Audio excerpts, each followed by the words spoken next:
Bonjour à tous.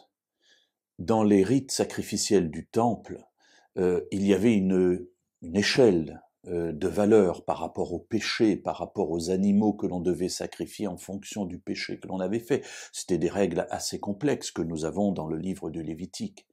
Ce que je voudrais souligner aujourd'hui, c'est que Dieu va s'adapter à chaque personne et à ses capacités. Nous lisons dans le chapitre 5, qui est un texte dédié au sacrifice pour le péché. Quand on pêche, on va venir offrir au temple un sacrifice. Eh bien, Dieu va faire la liste des animaux que l'on peut sacrifier.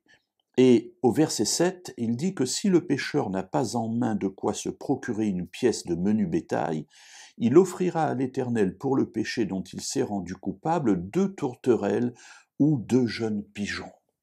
Voilà, quelqu'un est trop pauvre, il n'a pas les moyens de s'offrir des animaux, des animaux plus importants, et Dieu dit, c'est pas grave, mais vous ne pouvez pas venir sans rien. Prenez 2 jeunes pigeons, 2 tourterelles, voilà, peu importe, des petits oiseaux, mais il faut venir avec quelque chose, parce qu'on va devoir faire un sacrifice pour le péché. Alors ce qui est intéressant, c'est que certains n'ont même pas de quoi s'acheter des tourterelles et des pigeons. Et alors, au verset 11, il dit, s'il n'a pas de quoi se procurer 2 tourterelles ou 2 jeunes pigeons, il présentera en oblation pour son péché un 10e d'épha de fleurs de farine comme sacrifice pour le péché. Alors un épha, c'est 22 litres à peu près, un 10e d'épha, bon, ça fait environ 2 litres, 2 litres 200 de fleurs de farine, c'est-à-dire en gros, bon, on va dire 2 kilos de farine, pas grand-chose, mais on ne peut pas venir les mains vides.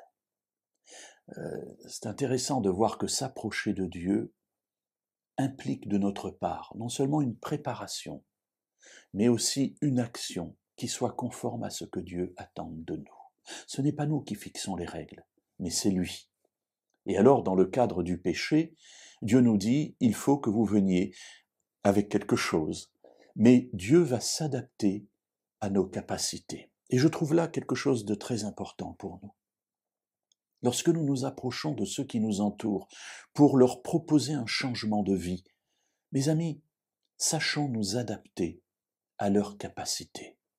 Il ne s'agit pas simplement de leur dire « Venez à moi, je vais vous tirer », comme Dieu fait pour nous, il nous tire à lui, mais il nous tire à lui en fonction de nos capacités. Et pour cela, il est important une chose, de connaître ceux vers qui nous nous tournons.